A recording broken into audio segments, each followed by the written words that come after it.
Pada video ini, saya akan membahas tentang teori antrian atau queuing teori. Antrian adalah hal yang biasa kita hadapi dalam kehidupan sehari-hari.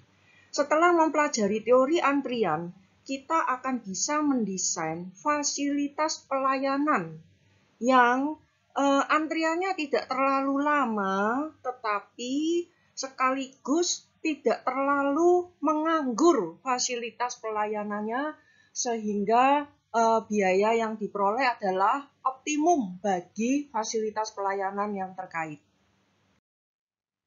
Bayangan tentang sistem antrian.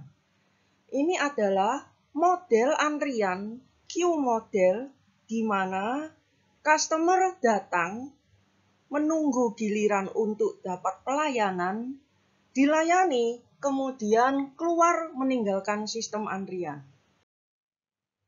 Jadi, customer datang, menunggu queue, kemudian dengan aturan tertentu akan mendapat pelayanan. Biasanya yang datang duluan dilayani duluan. Setelah mendapat pelayanan, maka dia akan keluar meninggalkan sistem antrian. Menunggu di dalam antrian tidaklah terhindarkan. Jadi, misalkan antri untuk beli tiket, pesawat menunggu tinggal landas, ini juga antri. Kemudian produk yang antri untuk dibungkus, mesin yang menunggu untuk kita perbaiki. Kemudian masih ada lagi antrian di bank, antrian di supermarket, dan sebagainya. Nah, sekarang bagi customer, menunggu itu sesuatu yang cukup membosankan. Apakah waktu tunggu bagi customer bisa kita hilangkan? Ternyata tidak bisa 100% kita hilangkan, tetapi bisa dikurangi. Bagaimana cara mengurangi waktu tunggu? Karena pengurangan waktu tunggu adalah peningkatan dalam suatu pelayanan.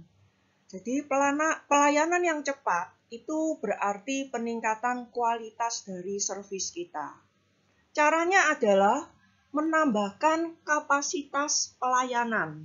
Jadi menambah server. Misal, kalau antrian beli tiket, supaya peningkatan pelayanan terjadi, kita tambah saja penjual tiket. Kemudian kalau pesawat menunggu tinggal landas, ya kita tambah landasan. Nah, tentu saja ini tidak semudah yang nomor 1, yaitu antrian beli tiket.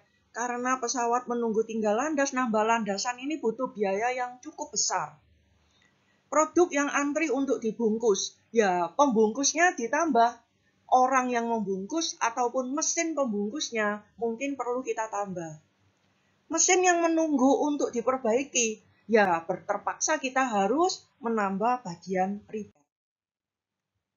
Nah, basic dari queuing proses antrian adalah pelanggan yang membutuhkan pelayanan, kita asumsikan dibangkitkan setiap waktu oleh suatu input sumber. Pelanggan ini masuk ke dalam sistem antrian, membentuk antrian, kemudian salah satu dari pelanggan yang antri akan terpilih dengan aturan tertentu yang disebut queue disiplin atau service disiplin untuk mendapat pelayanan. Pelayanan dilakukan oleh suatu service mekanisme dan selanjutnya setelah selesai pelayanannya maka pelanggan akan meninggalkan sistem antrian. Elemen dasar dari model antrian.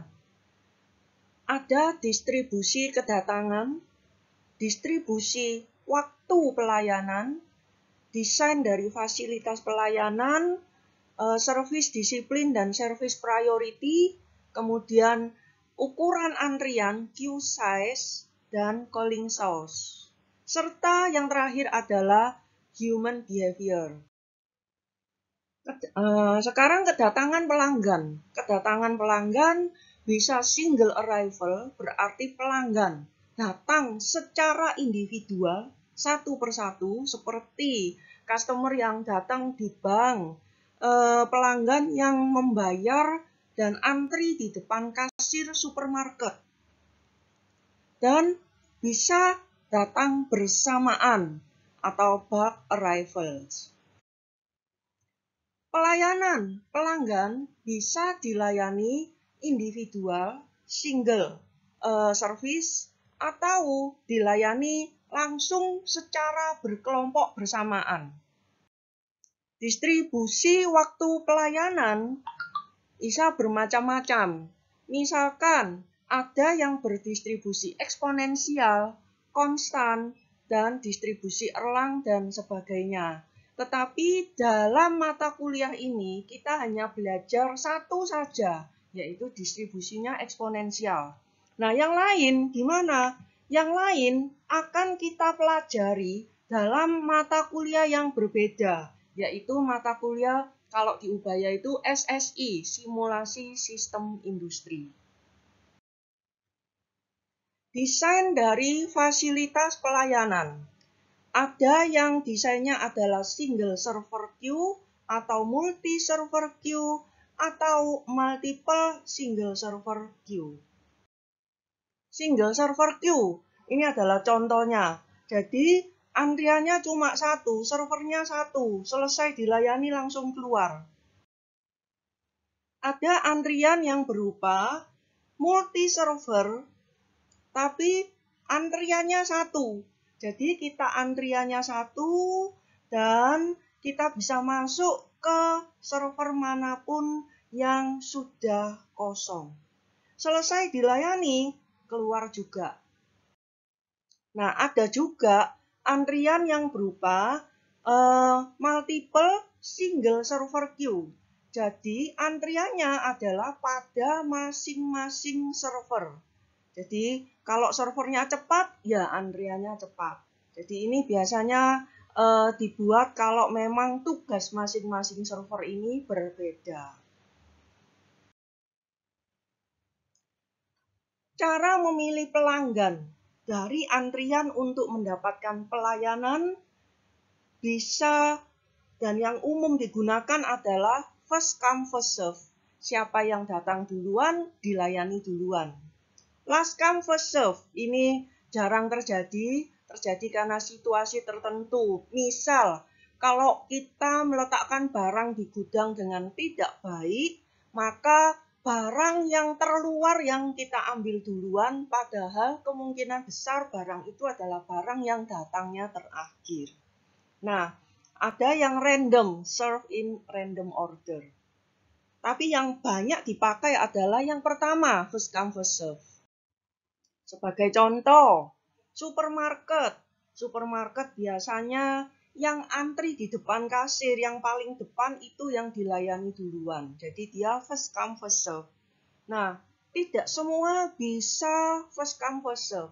Misalkan di ICU, yang paling parah, yang paling kritis dilayani duluan.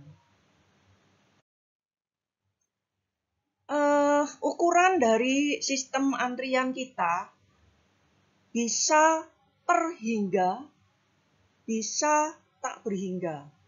Ukuran ini adalah kapasitas sistem antrian, maksimum banyaknya pelanggan yang bisa kita tampung di fasilitas pelayanan kita setiap saat. Jadi bisa berhingga, bisa tak berhingga. Nah, sumber dari kedatangan pelanggan. Jadi pelanggan ini terbatas atau tidak terbatas. Sumber bisa terbatas, maka laju kedatangan pelanggan baru dipengaruhi oleh kedatangan sebelumnya. Kalau sumbernya tak terbatas, maka laju kedatangan pelanggan baru tidak dipengaruhi oleh kedatangan sebelumnya.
Nah, sekarang mulai masuk nih. Model antrian kita adalah berdasarkan birth and death process. Jadi, sistem antrian kita asumsikan sesuai dengan proses kelahiran dan kematian. Di mana kedatangan itu mencerminkan kedatangan customer baru dalam sistem antrian. Death itu adalah kepergian customer yang telah dilayani. Bukan maksudnya setelah keluar dari sistem pelayanan terus dia mati, bukan seperti itu. Tapi death ini berarti dia selesai dilayani, dia keluar. Dan ada NT, ini adalah jumlah customer yang terdapat dalam sistem antrian pada waktu T. Nah, ini adalah parameter yang sangat penting karena dia menyatakan juga state daripada sistem pada waktu T. Jadi banyaknya customer dalam sistem kita pada saat T. Jadi kalau kita lihat di sini ada kedatangan, ada arrival rate, rate kedatangan, kemudian dia menunggu,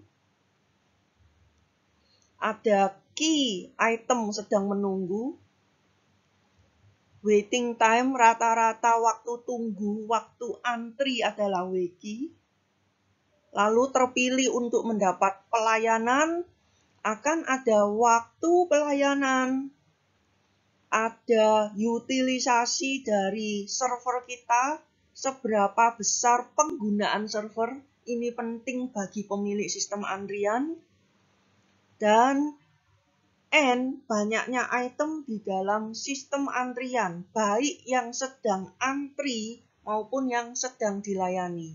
Nah, state dari sistem ini, N ini. Banyaknya customer yang berada dalam sistem antrian secara keseluruhan. Kalau sudah selesai dilayani, dia keluar. Nah, waktu tunggu di dalam sistem rata-ratanya adalah WS. Baik dia menunggu saat dilayani maupun menunggu dalam antrian. Asumsi dari birth and death process.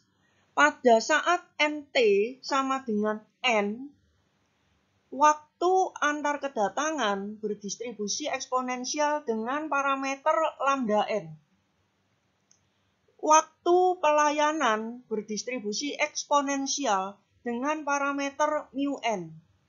Perhatikan bahwa waktu antar kedatangan ini n-nya mulai 0, 1, 2, 3, dan seterusnya.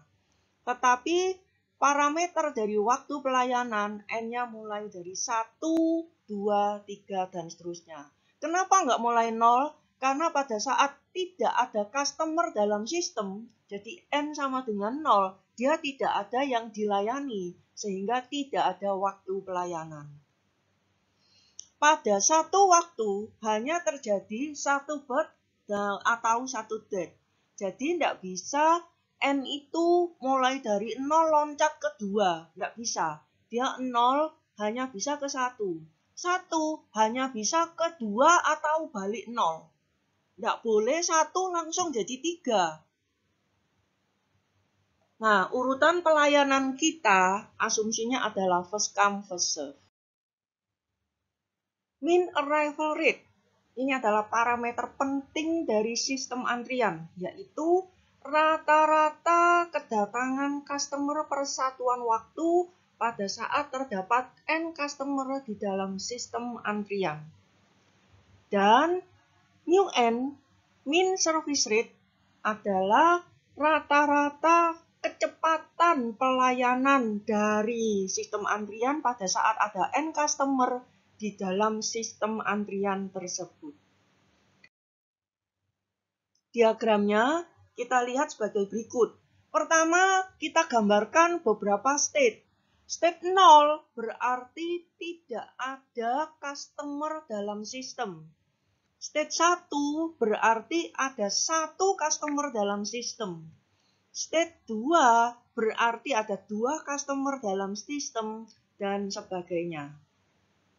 Nah, 0 pada saat state 0 maka ada rate kedatangan rata-rata yaitu lambda 0. Pada saat state-nya 1 ada 1 customer dalam sistem, terdapat lambda 1 rate kedatangan dalam sistem kita. Dan lambda 2 menunjukkan arrival rate pada saat state-nya 2, state-nya 3 untuk lambda 3, state-nya 4 untuk lambda 4, dan state-nya 5 itu lambda 5, dan seterusnya. Nah, sekarang waktu pelayanan.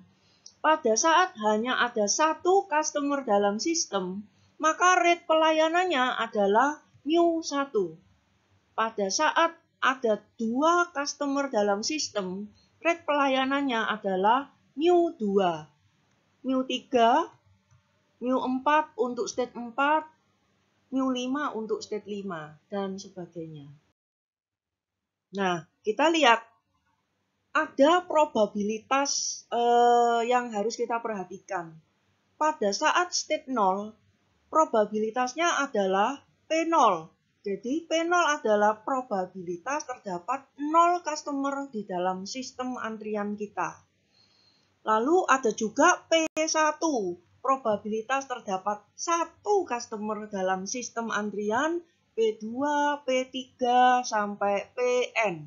Pn adalah probabilitas terdapat n customer di dalam sistem antrian kita.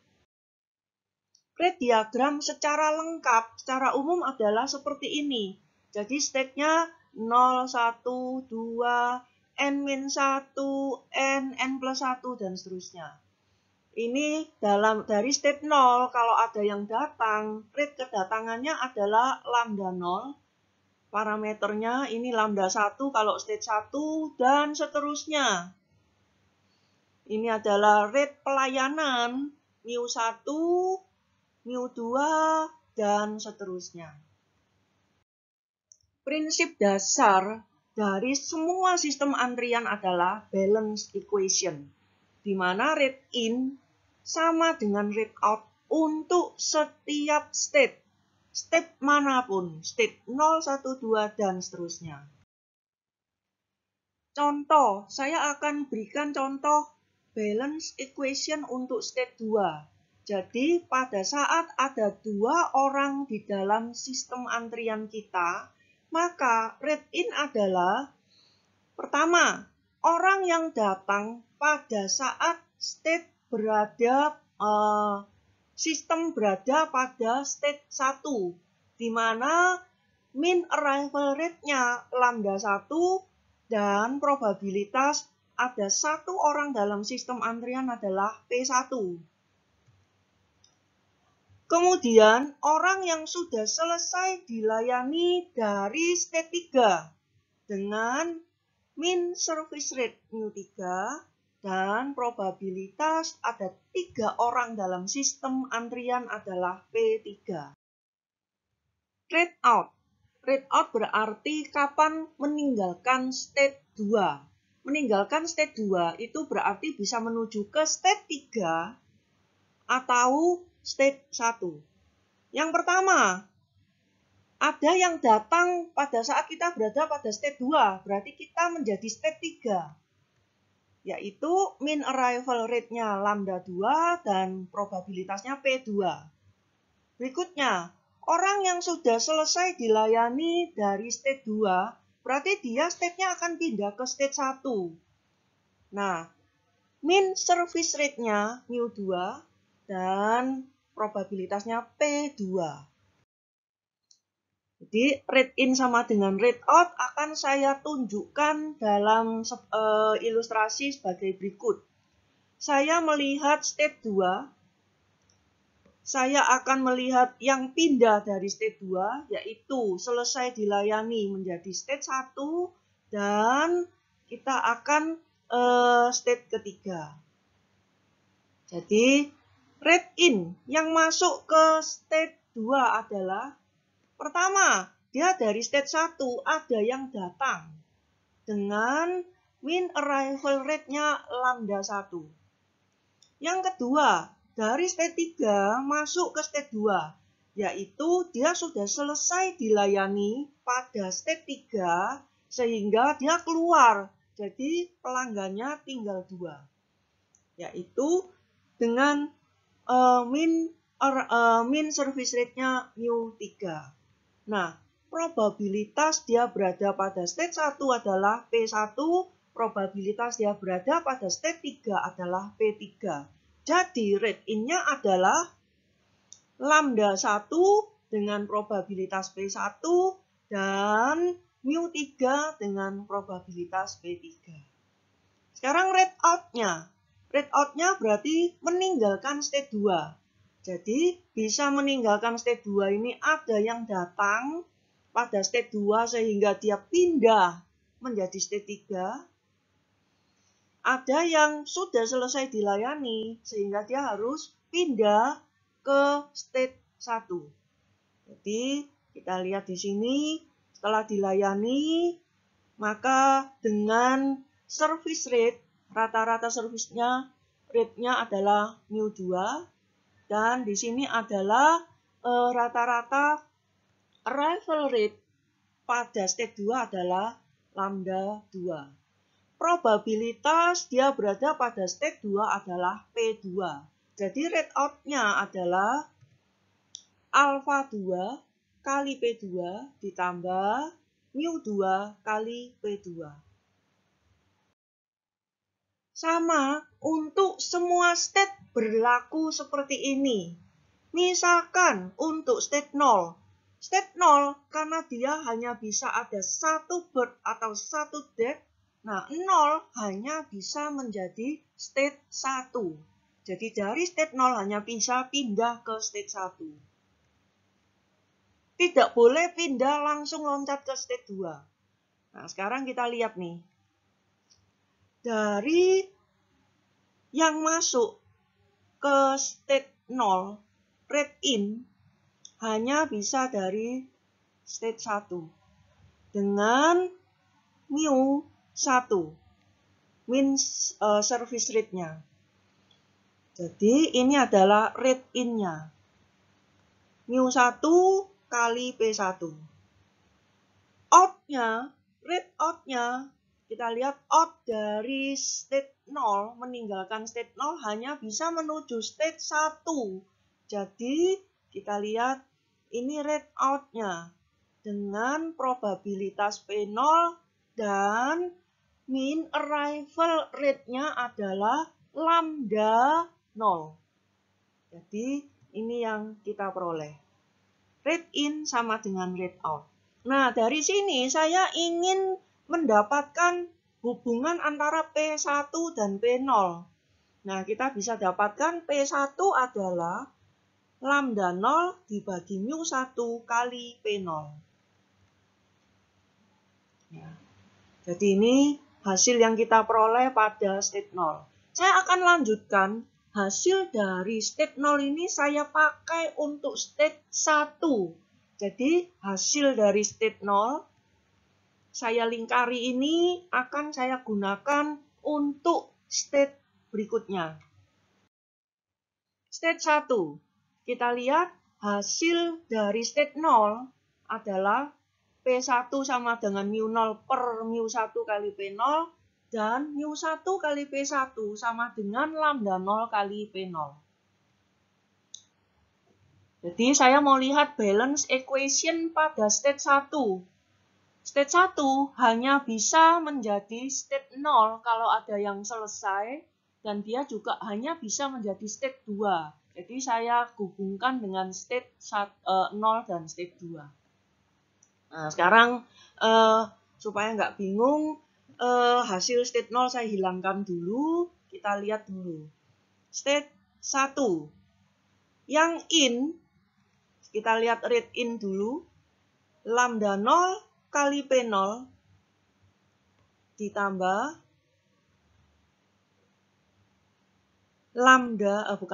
mu 2 kali P2. Ini adalah read in-nya. Read out keluar dari state 1 adalah dari state 1 selesai dilayani, jadi P1 kali mu1 dan P1 kali lambda 1. Jadi itu adalah read out-nya. Nah, sekarang saya ingin menggunakan hasil kita yang tadi di state 0 adalah mu1 P1 sama dengan lambda 0 kali P0. Saya akan gunakan hasil ini di sini. Jadi mu1 P1 akan saya ganti dengan lambda 0 P0. Ya, jadi ini hasilnya. Nah, ternyata sama dengan item yang ada di sisi kiri. Berarti persamaan ini boleh saya sederhanakan dengan mencoret item yang sama. Lambda 0 P0 kita coret, ini kita coret. Hasilnya tinggal mu2 P2 sama dengan lambda 1 P1. Ya, jadi ini hasilnya. Nah, sekarang saya gunakan lagi hasil state 0 kita. Yang tadi, yaitu P1 sama dengan lambda 0 per mu1 kali P0.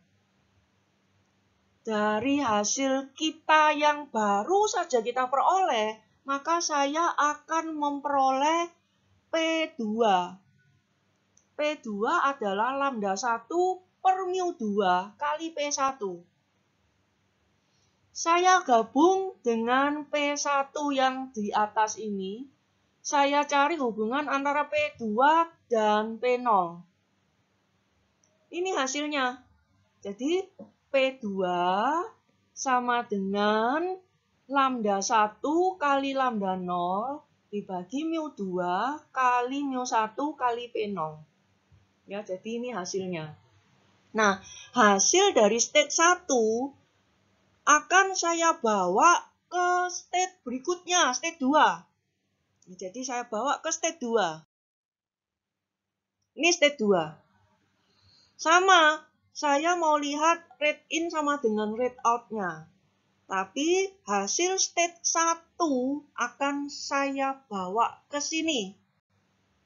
Oke, sekarang kita gambarkan state 2. State 2 ada state 1 dan state 3.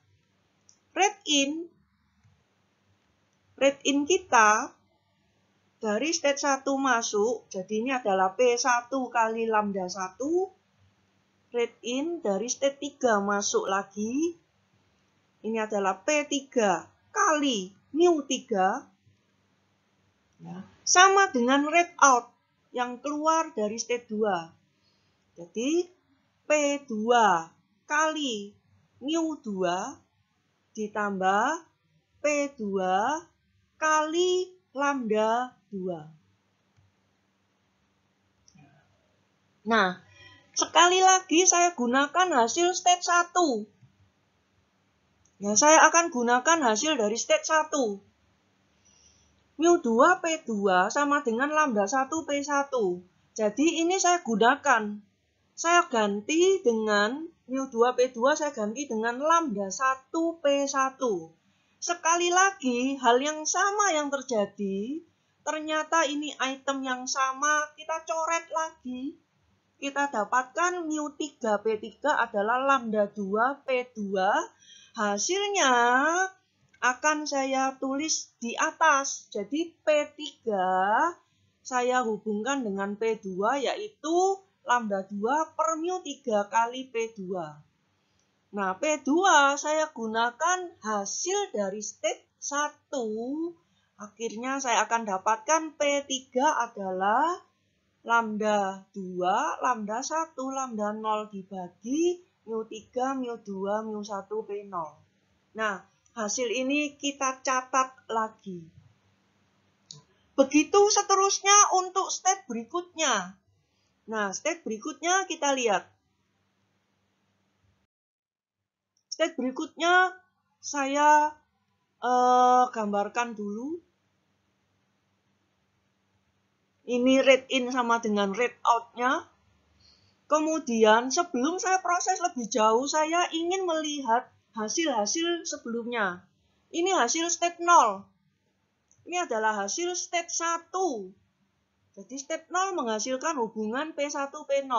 State 1 menghasilkan P2 dihubungkan dengan P0. State 2 akan sudah menghasilkan hubungan P3 dan P0. Dan sekarang state keempat, balance equation-nya akan menghasilkan hubungan antara P4 dan P0. Dan bisa diprediksi, kalian silakan coba, pasti hasilnya adalah P4 sama dengan, ini tinggal menambahkan lambda 3 per mu 4. Dan seterusnya.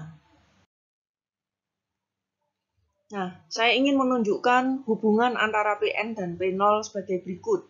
Dari state 0 kita dapatkan hubungan antara P1 dan P0. Dari state 1 kita dapatkan hubungan P2 dan P0. Dari state 2 kita dapatkan hubungan antara P3 dan P0. Dan seterusnya. Nah, yang terpenting adalah Pn sebetulnya adalah Cn kali P0. Cn-nya itu apa? Inilah Cn-nya. Jadi, Cn adalah lambda n-1 dan seterusnya dikalikan dengan lambda 2, lambda 1, lambda 0 dibagi mu n-1 kali mu3, mu2, dan mu1. Nah, dengan cara menggunakan balance equation pada setiap state, kita akan bisa mendapatkan steady state probability. Jadi, untuk semua state kita akan gunakan balance equation. Dan pertama-tama kita cari dulu P0-nya. P0 kita cari dengan rumus bahwa jumlah semua probabilitas itu 1. Mulai dari state 0 sampai state yang bagaimanapun, yang manapun. Jadi, P0, probabilitas ada 0 customer dalam sistem, ditambah P1, ditambah P2, dan seterusnya adalah jumlahnya 1. Dan kita gunakan hubungan Pn adalah Cn kali P0. Jadi, kita akan menggunakan hubungan bahwa P1 itu adalah C1 kali P0. P2 adalah C2 kali P0 dan seterusnya. Kita keluarkan P0-nya dan kita akan bisa mendapatkan nilai P0-nya dengan membaginya dengan rumusan, mungkin kita gunakan rumus deret. Ya.